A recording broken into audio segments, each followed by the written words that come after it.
कल हम 8 कर्मों की चर्चा कर रहे थे, जिसमें 4 कर्मों की चर्चा हम यहाँ पर कर चुके थे। ज्ञानावर्णी, दर्शनावर्णी, मोहनीय और अंतराय। ज्ञानावर्णी कर्म ज्ञान का नाश करता है। दर्शनावर्णी कर्म दर्शन गुण का नाश करता है, दर्शन गुण को प्रकट नहीं होने देता। मोहिनी कर्म शमित गुण का नाश कर गुण को प्रकट होने नहीं देता है। और अंतराय कर्म जो है, अंतराय कर्म हमें अंतराय कर्म के माध्यम से वीरत्व यानी कि आपकी गुण को प्रकट नहीं होने देता है, यानी कि आपको जो बल आदि जो मिलना चाहिए ताकत अंदर से जो है वीर जिसको हम कहा जाता है, उस गुण को प्रकट होने नहीं देता है। इस प्रकार से ये 4 कर्म यहाँ पर चर्चा हुई। अभी हम 4 कर्मों की ओर चर्चा करेंगे। बचते हैं हमारे पास वेदनीय, आयु, नाम और गोत्र। ये 4 अघातीय कर्म है। घातिया और अघातिया दोनों चीजें हम समझे।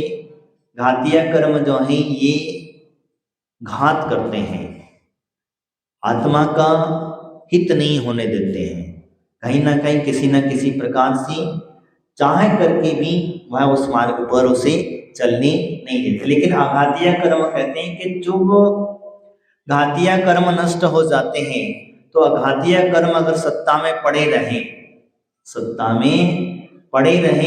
तो वो कुछ नहीं कर पाएंगे, कोई बल नहीं है उनके अंदर में, क्योंकि उनको जो बल मिलता है वो ये 4 घातीय कर्मों से मिलता है। जैसे हम इस प्रकार से चर्चा करते हैं वेदनीय कर्म को बल मिलता है मोहिनी कर्म से। वेदनीय कर्म को बल मिलता है मोहिनी कर्म से। कैसे मिलेगा? क्योंकि जब तक वेदना हो रही है ठीक है, लेकिन जब तक तुम्हारे शरीर के प्रति या किसी भी वस्तु के प्रति मोह नहीं जागेगा, तब तक तुम्हें वेदना होगी क्या? शरीर को वेदना हो रही है, होने दो, ठीक है। जैसे ही तुम्हारा मोह, अरे मुझे दर्द हो रहा है, बस यही मोहनीय है। तुमने कहा मुझे दर्द हो रहा है, मुझे पीड़ा हो रही है, मुझे दुख हो रहा है, मुझे सुख हो रहा है, ये सारा अनुभव हम जहां करने लग जाते हैं, तो ये मोहिनी कर्म जो होता है तो वेदन कराता है। साता वेदनीय और असाता वेदनीय दोनों प्रकार के वेदनीय कहे तो अन्य सुख और दुख जो व्यवस्था का वेदन कराता है वो सत्ता में तो पड़ा है, अनंत भगवान के हैं, लेकिन मोहनीय नहीं होने की वजह से अब उसका अनुभव नहीं होता। समझ में आया? यानी कि जो है, इसीलिए मोहिनी कर्म को घातिया कहा और वेदनीय कर्म को अघातिया कहा, क्योंकि जब तक उसके साथ में लगा है तब तक वह लगा रहेगा। आगे दूसरे नंबर पर जो कर्म होता है आयु कर्म जो है,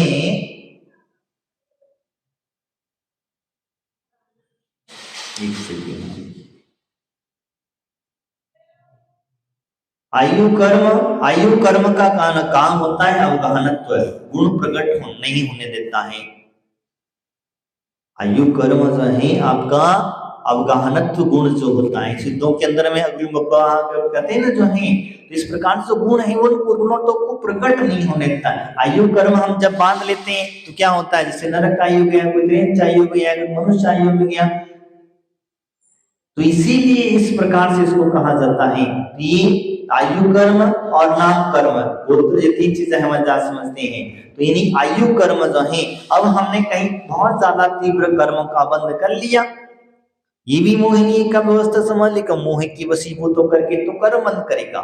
जैसे आपको मरते समय कई विचार व्यक्ति के करता है, व्यक्ति आयु की जब बंद करता है तो कहते हैं जब कहीं विचार मुंह में फंस गया और उसी समय पर बंद हो गया।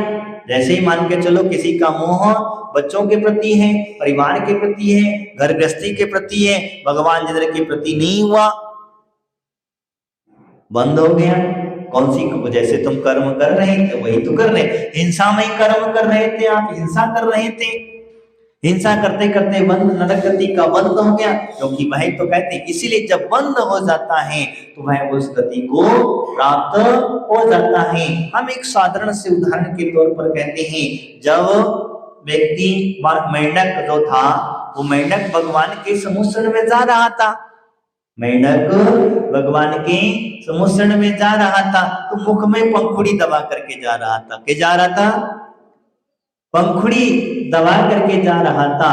देखिए गति का प्रभाव हम जिसको कहते हैं, आयु की व्यवस्था हम जिसको कह रहे हैं, तो वो उस समय जा रहा तो उसके भाव क्या थे? भगवान की भक्ति करने के, भगवान के प्रति उसका मोह था, भक्ति करने का भाव थी। तो वह जाते जाते उसकी वही कहती वहां आयु का बंद हो गया, देवायु बन गई। किससे बनती देवायु? भगवान की भक्ति करने से देवायु का बंद होता है। भगवान गुरुओं की आहार आदि जो कहते हैं, भक्ति स्तुति आदि जो करते हैं, हम लोग इसे आराधना करते हैं, पूजा पाठ आदि करते हैं और भी दान पूजा आदि करते हैं, कि सारा का सारा हमें ऊर्ध्वगमन का कारक बनता है। और उस समय पर उसकी आयु बंध गई, और बंध गई इस समय पे कहते हैं जब संयोग वसात मृत्यु को भी पा गया वो, और पाया तो सीधा क्या बना? देवगति में गया। और देवगति में जाते इसीलिए तो कहा जाता है कि भैया अंत समय मरते समय व्यक्ति को नमोकार मंत्र सुना देना, स्तुति सुना देना, भक्तांबर आदि सुना देना, जितने पाठ हो सके आप जितनी भी स्तुतियां हैं उनको सुना देना, जिसमें उसका मन लगे। जीव का जिस भक्ति में, जिस स्तुति में, जिस तीर्थंकर में, जिन आराधना में मन लगे, उसे इन चार आराधना का सार कहा गया है, उसे आराधना कराते रहना। इसी वजह से तो कहते हैं भैया अंत समय है, पता नहीं कब टिकट कट जाएगा, इसके लिए अच्छे अच्छे कर्म करो, सावधानी पूर्वक रहो, भावनाओं को शुभ रखो और हमेशा पुण्य कार्य करते रहना, तो हमारे लिए क्या होगा? शुभ का बंध होगा, उच्च गति का बंध होगा, देवायु का बंध होगा, मनुष्यायु का, नीच गति का बंध नहीं होगा। इसी प्रकार से यहाँ पर कहा जाता है, तो मैं आपसे चर्चा कर रहा था आयु, तो आयु चारों गतियों में भ्रमण कराती है, शुभ आयु और अशुभ दोनों की चीजें इस प्रकार से, यानी कि अशुभ आयु तिरेंच और नरक गति की बन जाती है। आपका तो हिंसा करो, कहीं किसी के ज्यादा बाकर करो, चोरी चपाटी करो, आदि आदि कार्य करोगे हिंसा का, तो वो नरक गति में जाएगा, क्योंकि तो नरक आयु बांध लिया उसने, नरक आयु बांध ली। नरक आयु बांध ली तो अब फिर तुम कहते हो कि भैया हम तो स्वर्गवासी लिखेंगे। क्या होता है? प्रत्येक व्यक्ति को जाने के बाद उसके आगे स्वर्गवासी लिखा जाता है। तुमको पता है वो कहा गया है? अरे हाँ, पता चल जाता है। मैं आपको बताता हूं, मरते समय जीव का पता चल जाता है कि किस गति में जाने वाला है, किस पर्याय में जाने वाला है। उसके मरते समय जैसे भाव हो जाते हैं वैसे ही उसकी गति प्राप्त होती है। जैसे मेंढक सेठ का जीव पानी पानी पानी पानी पानी करने लग गया, माला छोड़ दी, क्या हुआ? क्या बन गया? समझ में आया? भाव पता चले कि नहीं? इसी प्रकार से अगर कोई व्यक्ति मरते समय है और मरते समय अगर व्रत आदि के लेने के भाव बन जाए, त्याग करने के भाव बन जाए, तो समझ लेना यह स्वर्ग में पक्का गया है।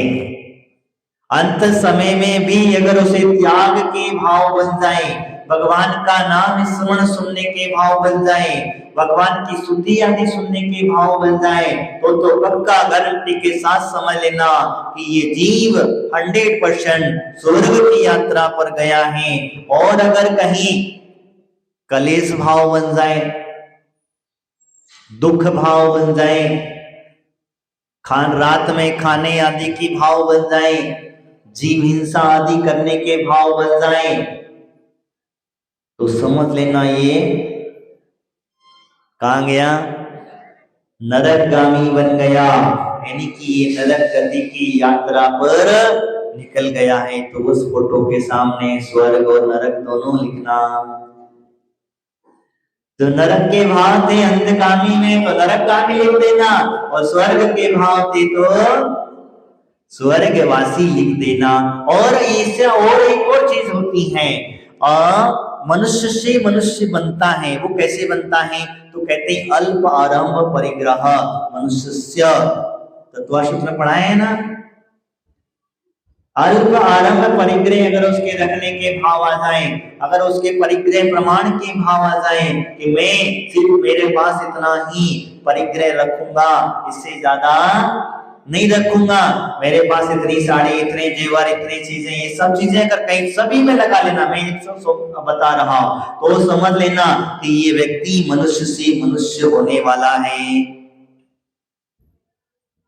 समझ में आया, मनुष्य से मनुष्य होने वाला है, ये पक्का समझ लेना कि कहीं ना कहीं यहाँ भरत क्षेत्र का मनुष्य हो सकता है, विजय क्षेत्र में चला जाए, ऐरावत क्षेत्र में चले जाए, ऐसी जगह में जाकर के चला जाए, तो यहाँ पर कर्मभूमिवादी मनुष्यों में जाकर के जन्म लेने वाला है। तो इस प्रकार से होता है। अब बचा त्रियंच गति का, तो जब मरते समय मायाचारी आ जाए,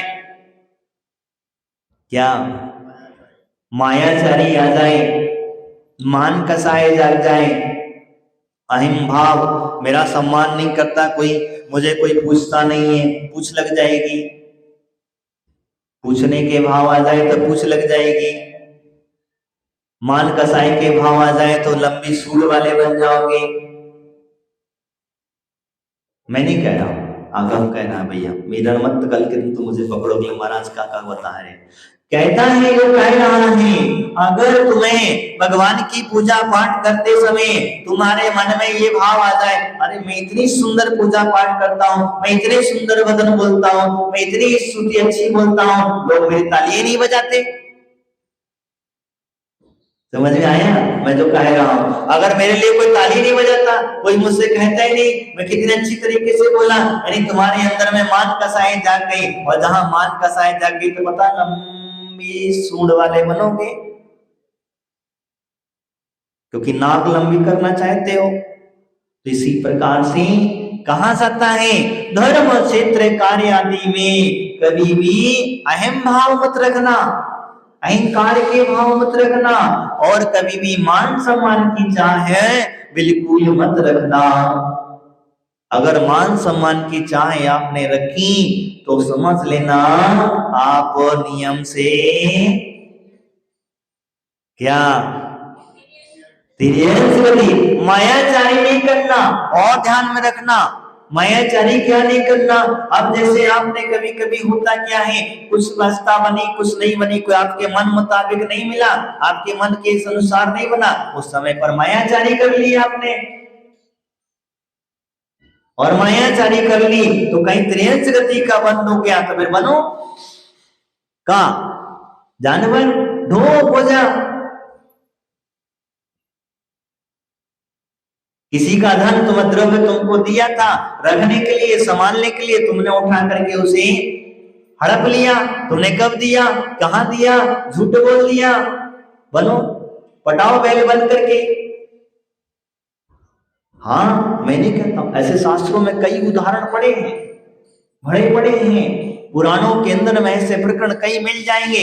तो इसीलिए कहा जाता है जो व्यक्ति हिंसा आदि करता है, जो व्यक्ति मांस भक्षण आदि करता है, या तो नरक में जाएगा या फिर क्या त्रियंच बनेगा। और त्रियंच में आप लोगों ने एक देखा होगा, सुबह सुबह हमारे कुत्ते क्यों भूखते हैं, सुबह सुबह तुमने देखा होगा, मैं कहूँ पूरा स्वस्थ नहीं कहूंगा, क्योंकि सभी सभी देखा होगा आप लोगों ने, वो लोग ज्यादा हिंसा करते हैं और वही मर करके, क्या समझ गए होंगे मैं क्या कहना चाह रहा हूँ? वो लोग जितनी ज्यादा हिंसा करते हैं इसलिए मर करके वो उसे रेंज कुत्ते की पर्याय में गए, और कुत्ते की पर्याय में भी क्या हुआ, उन्हें सुबह सुबह याद आ जाती है। देखना अपने जब ब्रह्म मुहूर्त की वेला में जब वो चिल्लाते हैं तो वो भी चिल्लाते हैं। हम तो कई बार सुने देखे, वो इसी समय पर चिल्लाएंगे, इसके आगे पीछे नहीं चिल्लाते, और वो चिल्लाते जब तो कुत्ते चिल्लाते हैं, कुत्ते भी वही चिल्लाते, वो जोर से ऊपर को मुंडी करके करते हैं, वो नीचे मुंडी करे, वो ऊपर मुंडी करके करते वही, सब तो वही है। तो यानी कि कहीं ना कहीं उस पर्याय से ही आए हैं, ये गारंटी के साथ हम कह सकते हैं। तो मतलब आप समझ चुके होंगे, मेरा कहने का तात्पर्य वही है। तो मैं आपसे जो कह रहा था, किसकी चर्चा कर रहा था मैं आपसे, आयु कर्म की। तो आयु कर्म जो है ये चारों गतियों का बंद कराता है, और जैसी आयु कर्म बंद किए हैं वैसे उसे आयु प्राप्त होती है। वह कम से कम 2 से अधिक 33 सागर तक की आयु का बंध कर लेता है। देव गति में जाएगा तो 33 सागर से बंद कर, नरक गति में जाएगा तो आदि बंद कर लेगा। इस प्रकार से मनुष्य गति में जाएगा तो अंतरिक्ष गति में अलग अलग आयु उनकी बंद होती है। तो मेरा कहने का तात्पर्य यही है, हम जैसे भाव रखते हैं और भाव अंत समय में हमारे निकलते हैं, प्राण जिस समय निकल रहे हो तो समझ लेना ये उस गति को जा गया है। ये बात पुराने लोग कहा करते थे कि मरने के बाद में एक राख का कटोरा रख दिया करते थे, और उसमें अगर जैसे पैर बन जाते, जैसी आकृति बन जाया करती थी, वो समझ लेते थे कि उस गति में गया है। ऐसा कहावत है, अब हकीकत क्या है, सत्य क्या है, वो मुझे नहीं पता है, लेकिन ऐसा क्या समझ लेते थे वो लोग जो हैं। तो मेरा कहना वैसे बात कर रहा था आयु कर्म की, तो आयु कर्म इसे सावधान रहो। इसीलिए कहते हैं क्षण प्रति क्षण भगवान की भक्ति में, दान पूजा आदि में अपना मन लगाए रखना, घर गृहस्थी में दूसरों की निंदा आदि में मत करना, नहीं तो पता चलेगा कहीं बंद हो गया तो फिर कोई बचाने वाला नहीं है। और दूसरी बात भी कही जाती है, जैसी गति होने वाली होती है उसकी वैसी मति, समझ में आ गया, जैसी गति होने वाली होती है उस जीव की अंत समय में वैसी मति होने लग जाती है। कभी कभी किसी जीव को आपने देखा होगा बहुत जोर जोर से चिल्लाता है, बहुत चीखता चिल्लाता है, वो क्यों चिल्लाता है बताओ आपको, नरक भूमि को स्पर्श करने के बाद 1000 बिच्छुओं को काटने के बराबर जो पीड़ा होती है, तो शायद ऐसा लगता है कि नरक भूमि का स्पर्श करके आया है, इसीलिए वो चिल्ला रहा है। अब क्या करे, बांध ली नरक गति का बंध उसने, इसीलिए वो चिल्ला रहा है। और जैसे जैसे शुद्ध होता चला जाएगा, शुक्ल लेश आदि को धारण कर धीरे धीरे शुभ भावों से भी और ऊपर चढ़ता चला जाएगा, वैसे वैसे वो ऊपर की देव पर्याय को प्राप्त होता चला जाएगा। तो अब आगे चलते हैं नाम कर्म। नाम कर्म, नाम कर्म का काम क्या है? नाम कर्म का काम क्या है?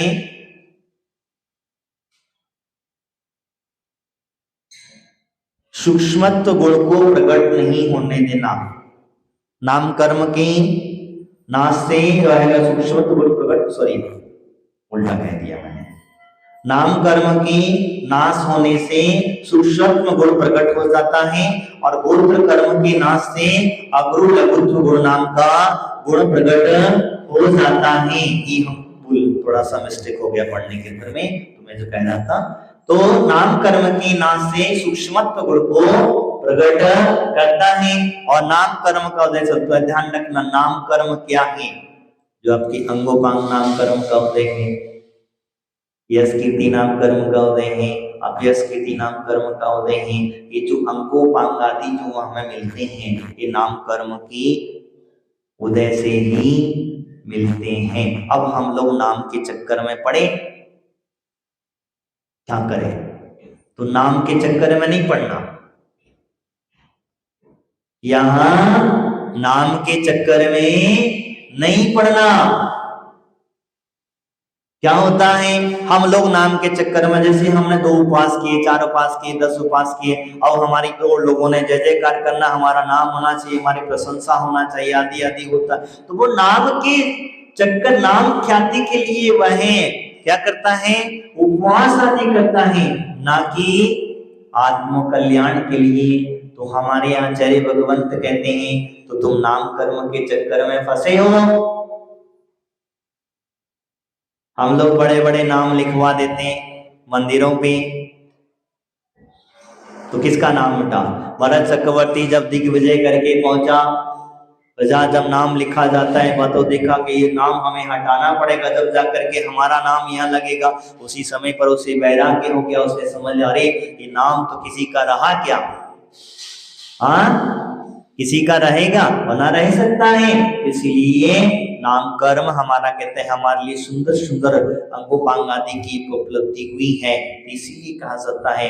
तो हम किसी की भी अंगोपांग आदि को छेदन वेदन आदि ना करें। हमारे सुंदर शरीर की प्राप्ति हुई है, ये नाम कर्म की वजह से हमें प्राप्त हुआ है। इसलिए और भी आके बहुत सारे भेद हैं, तो मैंने आपको एक छोटे से रूप में बताने की कोशिश कहा है कि नाम कर्म जो होता है वह हमें सुंदर शरीर आदि को प्राप्त करता है। हमारा नाक नक्शा आदि जो बना है ये नाम कर्म की ही देन है। तो इसीलिए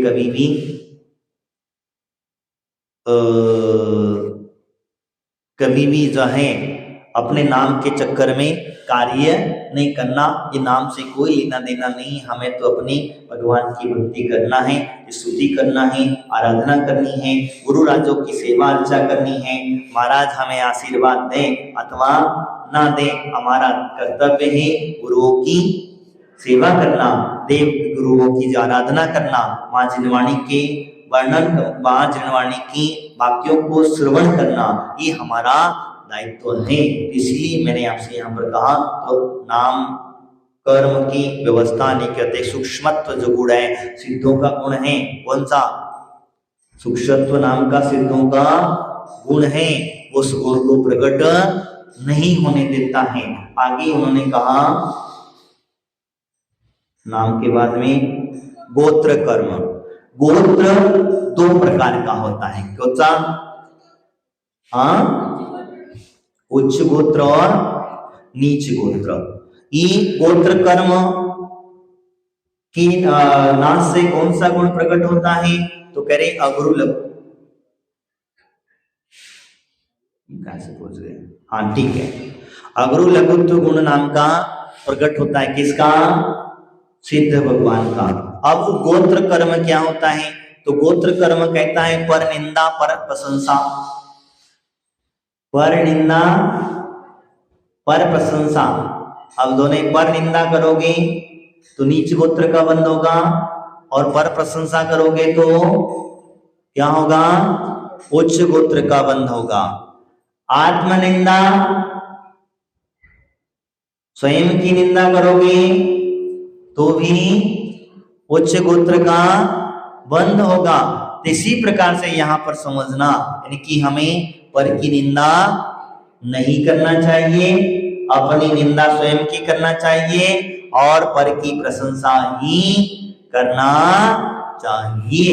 ये उच्च गोत्र का कारण बने। हम नीच गोत्र में क्यों जाएं? उच्च गोत्र कौन सा है? क्षत्रिय, वैश्य,